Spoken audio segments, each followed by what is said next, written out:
श्री शिव पुराण।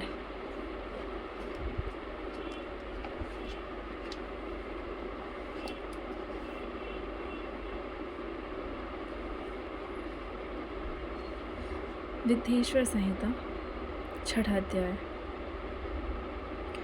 5 कृत्यों का प्रतिपादन, प्रणव एवं पंचाक्षर मंत्र की महत्ता, ब्रह्मा विष्णु द्वारा भगवान शिव की स्तुति तथा उनका अंतर्ध्यान।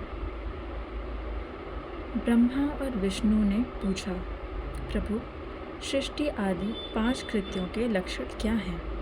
यह हम दोनों को बताइए। भगवान शिव बोले, मेरे कर्तव्यों को समझना अत्यंत गहन है, तथापि मैं कृपापूर्वक तुम्हें उनके विषय में बता रहा हूँ। ब्रह्मा और अच्युत, सृष्टि, पालन, संहार, तिरोभाव और अनुग्रह, ये 5 ही मेरे जगत संबंधी कार्य हैं जो नित्य सिद्ध हैं। संसार की रचना का जो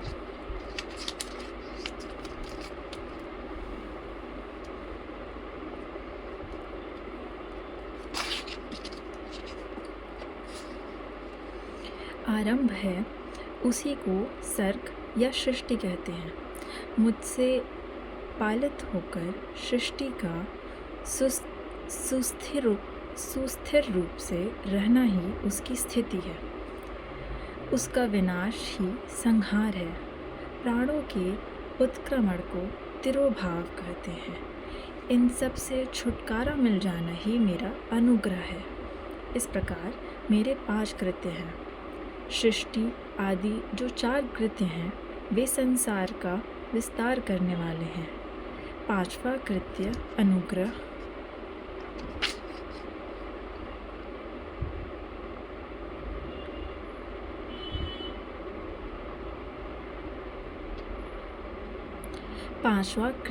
अनुग्रह, मोक्ष का हेतु है। वह सदा मुझ में ही अचल भाव से स्थिर रहता है। मेरे भक्तजन इन 5 कृत्यों को 5 भूतों में देखते हैं। सृष्टि भूतल में, स्थिति जल में, संसार अग्नि में, तिरोभाव वायु में और अनुग्रह आकाश में स्थित है। पृथ्वी से उसकी सृष्टि होती है, जल से सबकी वृद्धि एवं जीवन रक्षा होती है। आग सबको जला देती है, वायु सबको एक स्थान से दूसरे स्थान को ले जाती है और आकाश सबको अनुग्रहित करता है। विद्वान पुरुषों को यह विषय इसी रूप में जानना चाहिए। इन 5 कृत्यों का भार वहन करने के लिए ही मेरे 5 मुख हैं। 4 दिशाओं में 4 मुख हैं और इनके बीच में 5वां मुख है। पुत्रों, तुम दोनों ने तपस्या करके प्रसन्न हुए मुझ परमेश्वर से सृष्टि और स्थिति नामक 2 कृत्य प्राप्त किए हैं। ये दोनों तुम्हें बहुत प्रिय हैं। इसी प्रकार मेरी विभूति स्वरूप रुद्र और महेश्वर में 2 अन्य उत्तम कृत्य संहार और तिरोभाव मुझसे प्राप्त किए हैं, परंतु अनुग्रह नामक कृत्य दूसरा कोई नहीं पा सकता। रुद्र और महेश्वर अपने कर्म को भूले नहीं हैं, इसलिए मैंने उनके लिए अपनी समानता प्रदान की है। वे रूप, वेश, कृत्य, वाहन आसन और आयुध आदि में मेरे समान ही हैं। मेरे पूर्व काल में अपने स्वरूपभूत मंत्र का उपदेश किया है। मैंने पूर्व काल में अपने स्वरूपभूत मंत्र का उपदेश किया है, जो ओंकार के रूप में प्रसिद्ध है। वह महामंगलकारी मंत्र है। उससे पहले मेरे मुख से ओंकार ओम प्रकट हुआ, जो मेरे स्वरूप का बोध कराने वाला है। ओंकार वाचक है और मैं वाच्य हूँ। यह मंत्र मेरा स्वरूप ही है। प्रतिदिन ओंकार का निरंतर स्मरण करने से मेरा ही सदा स्मरण होता है। मेरे उत्तरवर्ती मुख से आकार का, पश्चिम मुख से उकार का, दक्षिण मुख से मकार का, पूर्ववर्ती मुख से बिंदु का तथा मध्यवर्ती मुख से नाद का प्राकट्य हुआ। इस प्रकार 5 अवयवों से युक्त ओंकार का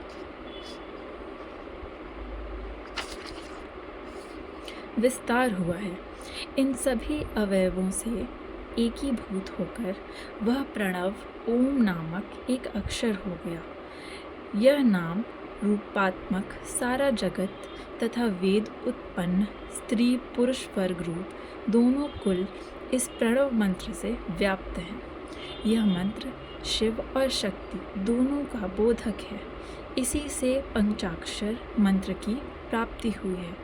जो मेरे सकल रूप का बोधक है वह अकार आदि क्रम से और मकार आदि क्रम से क्रमशः प्रकाश में आया है। ओम नमः शिवाय। यह पंचाक्षर मंत्र है। इस पंचाक्षर मंत्र से मात्र का वर्णन प्रकट हुए हैं। मात्र का वर्ण प्रकट हुए हैं जो 5 भेद वाले हैं। उसी से शिरोमंत्र सहित त्रिपदा गायत्री का प्राकट्य हुआ है। उस गायत्री से संपूर्ण वेद प्रकट हुए हैं। उसी से शिरोमंत्र सहित त्रिपदा गायत्री का प्राकट्य हुआ है। उस गायत्री से संपूर्ण वेद प्रकट हुए हैं और उन वेदों से करोड़ों मंत्र निकले हैं। उन मंत्रों से भिन्न भिन्न कार्यों की सिद्धि होती है, परंतु इस प्रणव एवं पंचाक्षर से संपूर्ण मनोरथों की सिद्धि होती है। इस मंत्र समुदाय से भोग और मोक्ष दोनों सिद्ध होते हैं। मेरे सकल स्वरूप से संबंध रखने वाले सभी मंत्रराज साक्षात भोग प्रदान करने वाले और शुभ कारक मोक्षप्रद हैं। नंदिकेश्वर कहते हैं, तदनंतर जगदम्बा पार्वती के साथ बैठे हुए गुरुवर महादेव जी ने उत्तराभिमुख बैठे हुए ब्रह्मा और विष्णु को पर्दा करने वाले वस्त्र से आच्छादित करके उनके मस्तक पर अपना कर कमल रखकर धीरे धीरे उच्चारण करके उन्हें उत्तम मंत्र का उपदेश किया। मंत्र तंत्र में बताई हुई विधि के पालन पूर्वक 3 बार मंत्र का उच्चारण करके भगवान शिव ने उन दोनों शिष्यों को मंत्र की दीक्षा दी। फिर उन शिष्यों ने गुरु दक्षिणा के रूप में अपने आप को ही समर्पित कर दिया और दोनों हाथ जोड़कर उनके समीप खड़े हो उन देवेश्वर जगत गुरु का स्तवन किया। ब्रह्मा और विष्णु बोले, प्रभु आप निष्कल रूप हैं, आपको नमस्कार है। आप निष्कल तेज से प्रकाशित होते हैं, आपको नमस्कार है। आप सबके स्वामी हैं, आपको नमस्कार है। आप सर्वात्मा को नमस्कार है, अथवा सकल स्वरूप आप महेश्वर को नमस्कार है। आप प्रणव के वाच्यार्थ हैं, आपको नमस्कार है। आप प्रणव लिंग वाले हैं, आपको नमस्कार है। सृष्टि पालन संहार तिरोभाव और अनुग्रह करने वाले आपको नमस्कार है। आपके 5 मुख हैं, आप परमेश्वर को नमस्कार है। पंच ब्रह्म स्वरूप 5 कृत्य वाले आपको नमस्कार है। आप सबके आत्मा हैं, ब्रह्म हैं। आपके गुण और शक्तियाँ अनंत हैं, आपको नमस्कार है। आपके सकल और निष्कल 2 रूप हैं। आप सद्गुरु एवं शंभु हैं, आपको नमस्कार है। इन पद्यों द्वारा अपने गुरु महेश्वर की स्तुति करके ब्रह्मा और विष्णु ने उनके चरणों में प्रणाम किया।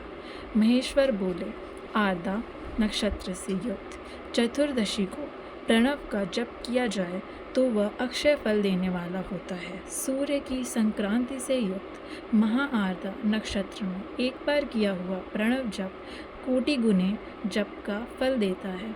मृगशिरा नक्षत्र का अंतिम भाग तथा पुनर्वसु का आदि भाग पूजा होम और तर्पण आदि के लिए सदा आर्द्रा के समान ही होता है।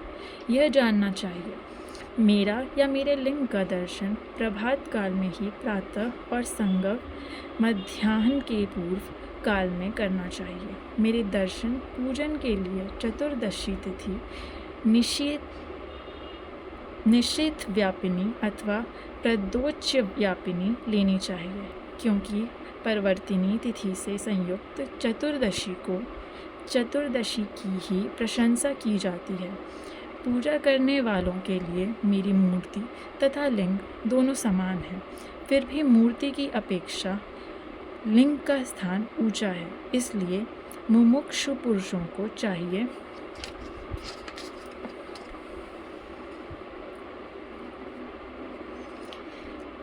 कि वे वर मूर्ति से भी श्रेष्ठ समझकर लिंग का ही पूजन करें। लिंग का ओमकार मंत्र से और वेर का पंचाक्षर मंत्र से पूजन करना चाहिए। शिवलिंग की स्वयं ही स्थापना करके अथवा दूसरों से भी स्थापना करवाकर उत्तम द्रव्यमय उपचारों से पूजा करनी चाहिए। इससे मेरा पद सुलभ हो जाता है। इस प्रकार उन दोनों शिष्यों को उपदेश देकर भगवान शिव वहीं अंतर्ध्यान हो गए। अध्याय 6 समाप्त।